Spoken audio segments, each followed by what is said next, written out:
Ravi de se voir fort nombreux, chers téléspectateurs, devant vos petits écrans pour suivre cette édition en langue française. C'est la télévision Renaissance que vous suivez. Démarrons ce journal. Le club sportif Burundi Dynamique est un club de Burundais réfugiés au Rwanda voisin qui encadre les sportifs en particulier. C'est samedi passé qu'il a organisé un cadre d'échange pour s'auto-évaluer sur le comportement qui doit caractériser chacun des membres de ce club. À cette occasion, les interventions des uns et des autres ont tourné sur un bon comportement comme un mot d'ordre pour tous les réfugiés, comme un moyen aussi de sauvegarder les valeurs du Burundi. Rodrigue Ndikumwami, son reportage. Les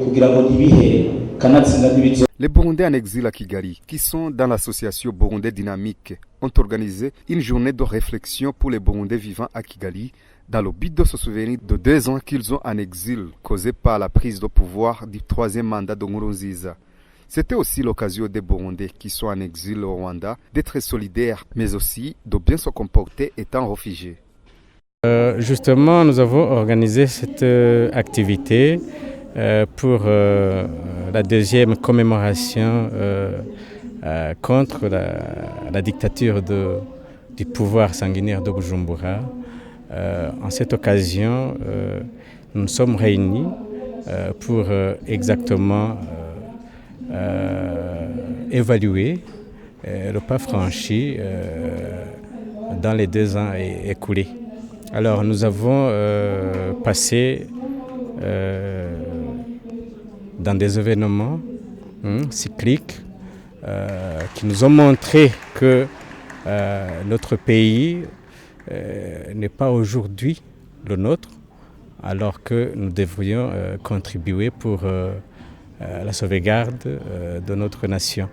Mais aujourd'hui, quand même, nous sommes en train de nous réunir dans le sens de se renforcer mutuellement en vue de voir exactement qu'est-ce qu'il faut faire pour notre pays, dont aujourd'hui nous sommes à l'extérieur de ce pays. Voir comment le gouvernement burundais tue la population du jour au jour, le président de l'association Burundais Dynamique n'a pas l'espoir au gouvernement du Burundi d'aider tous les réfugiés en exil de rentrer dans leur pays.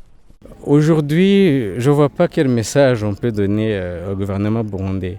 C'est ce gouvernement qui nous a poussés à l'exil. Et c'est un gouvernement qui ne pense jamais à nous. C'est pourquoi on ne peut jamais penser à ce gouvernement qui ne pense pas à nous.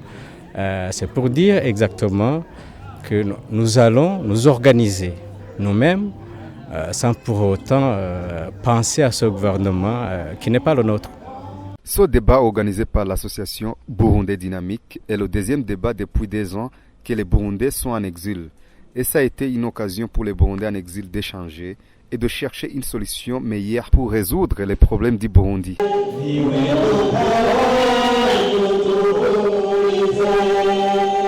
À travers ce cadre d'échange, les jeunes se sont exprimés sur la part des jeunes dans la construction du pays. Ils affirment qu'ils sont souvent instrumentalisés dans la destruction du pays, mais qu'ils sont écartés dans la recherche d'une solution. Arnaud Ganji, un jeune artiste burundais, se réjouit toutefois que le facilitateur affiche une volonté d'associer les jeunes dans la recherche d'une solution à la crise burundaise. Cela après qu'il a invité les jeunes dans les consultations qu'il a déjà annoncées. Je vous prie de le suivre. Si aujourd'hui le médiateur de la crise burundaise, Mkapa, invite la jeunesse, c'est parce qu'il a compris que, contrairement à ce que dit l'adage burundais, que la jeunesse est le futur du pays, c'est que la jeunesse maintenant au Burundi, c'est le présent. Parce que sur toute l'histoire du Burundi, on a vu que la jeunesse a la force de détruire, mais aussi bien la force de bâtir. Donc si aujourd'hui un sage comme William Benjamin Mkapa invite les jeunes, c'est qu'il a compris que les jeunes sont la clé de la résolution et de la construction du Burundi. Et c'est un bon signe. Et on a confiance en cette nouvelle approche du médiateur. Parce que c'est nous les jeunes qui sommes concernés par les problèmes qui arrivent au Burundi. S'il y a une crise politique, il y a c'est sûr une crise économique, il y a une crise sociale qui en résulte. Et tout ça, les conséquences tombent toujours sur les jeunes et c'est les jeunes qui provoquent ça. Et c'est très bien si on est maintenant au centre de l'attention du médiateur de la crise burundaise. Et j'espère bien que ça va produire un résultat qui va permettre d'avancer dans le bon sens de la résolution des différents défis auxquels sont confrontés la société burundaise. Le journal poursuit. L'ONG locale Parsem demande à la police spéciale de roulage de revoir la période de clôture d'usage du permis de conduire non biométrique. Faustin Ndikumana évoque des raisons d'une situation socio-économique précaire du moment que le permis biométrique coûte 100 000 francs burundais. C'est une somme pour le moment difficile à avoir pour beaucoup de Burundais qui doivent intervenir dans plusieurs difficultés de leur famille. Suivez Faustin Ndikumana, il est président de la Parsem. Depuis un certain temps, le gouvernement a pris une mesure de remplacement des permis de conduire pour améliorer l'usage de ces documents comme outils de conduire. Parsem a salué cette mesure parce que en modernisant les documents administratifs, ça renforce aussi la sécurité dans certains secteurs, notamment sensibles comme la conduite des véhicules ou bien les passeports. Le Parsem a salué cette mesure. Mais jusqu'à aujourd'hui, il a des inquiétudes qu'elle voudrait exprimer. C'est notamment lié au montant, les 100 000 quand même, qui doivent être le coût de ce permis biométrique, 100 000 quand même pour les ménages burundais, avec le contexte actuel. Famille, la faim, le contexte de la faim, il y a des catastrophes naturelles ici et là, il y a des maladies, l'épidémie de malaria. Tout cela nous touche d'une manière ou d'une autre, directement ou indirectement, parce que si vous avez des relations parentales qui sont à l'intérieur du pays, vous devez participer à travers la solidarité familiale, la solidarité sociale, que même les autorités nous imposent, pour dire que les 100 000 francs ce n'est pas un montant moindre. C'est pour ça que nous demandons d'être un peu souple, continuer à faire le travail, mais ne pas être strict avec la date qu'on avait dit butoir, avec des risques même d'imposer des amendes à ceux qui ne pourront pas avoir terminé ce travail avant les délais. Il est aussi nécessaire que la destination de l'argent collecté de ces permis biométriques soit portée à la connaissance du public. Faustin Ndikumana estime qu'il y a une obligation pour l'OBR de détailler l'usage de cet argent. Quelle sera la somme finale qui gère ce montant? Voilà quelques questions qui doivent avoir des réponses pour une gouvernance équitable. Suivez-le encore une fois. Deuxième inquiétude, c'est la destination finale de l'argent collecté. Vous savez, la transparence impose au niveau de la collecte des finances publiques. C'est l'OBR qui doit centraliser notamment de telles collectes. Vous savez que même des fois, quand on va chercher un document comme contrôle technique, on va verser à l'OBR. Nous voulons la transparence par des éclaircissements sur la destination finale. Parce que le document qu'on donne, c'est un document qui ne montre aucunement la destination finale de cet argent. C'est pour cela que nous demandons aux autorités concernées de nous donner des éclaircissements, notamment l'OBE. Est-ce que la destination finale de cet argent, c'est l'OBE? Pourquoi transiter sur un compte? C'est un compte de qui? Comment il est géré? Comment est-ce qu'on pourra constater le montant, par exemple, déjà collecté? Ce sont des questionnements, parce que c'est l'argent du public. Quelqu'un s'est fait violence pour l'avoir. Il faut que quand même ça soit profitable pour le pays.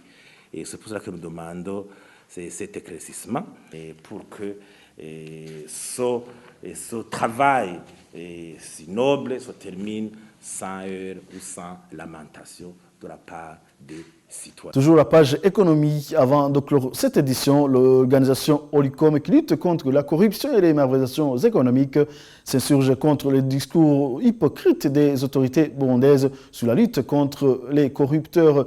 Gabriel Fili, président de cette organisation, se base sur les dénonciations du président Pierre Nkurunziza en date du 27 mai 2017 devant les membres de son parti CNDD-FDD. Il a manifesté un acharnement contre ces corrompus tenue lors de cette rencontre. Cependant, le FIDI indique que ce discours existe depuis le début du régime en place qui n'a rien changé. Pourtant, en matière de la lutte contre les malversations, suivez Gabriel Rufidi, il a été contacté par téléphone. Suite à ces conséquences de la corruption, surtout que le président s'appuie sur la parole de Dieu, surtout ce discours de ce 27 avril 2017, où il a mentionné que presque tous les secteurs sont gangrénés par la corruption, ce que l'ORICOM affirme avec certitude. Il est arrivé même loin en disant que le café, le coltan et bien d'autres richesses nationales sont fraudées aux yeux et aux vies de tout le monde. Mais malheureusement, ces corrompus, ces fraudeurs ne sont pas inquiétés. Pourquoi ils ne sont pas inquiétés? C'est parce que, en fait, ce sont les privilégiés de la République qui s'y trouvent. Raison pour laquelle, pour l'ORICOM, les 850 milliards de non-francs qui se trouvent dans les poches des hauts cadres de l'État et cadres de l'État ne peuvent pas en aucun cas retourner dans les caisses de l'État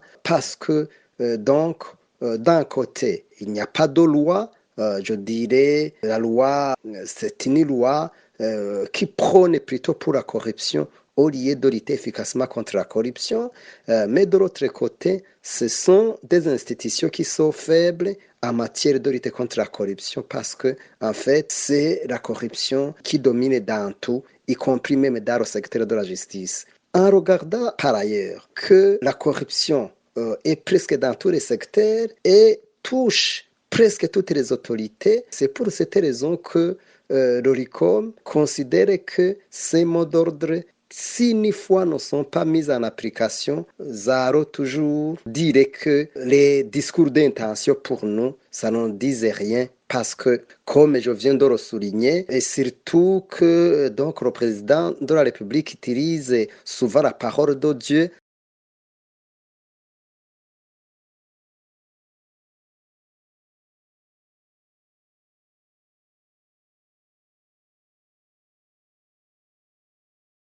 Et voilà, c'est ce qui est fait cette édition. Merci à vous de nous avoir tenu compagnie. À la prochaine.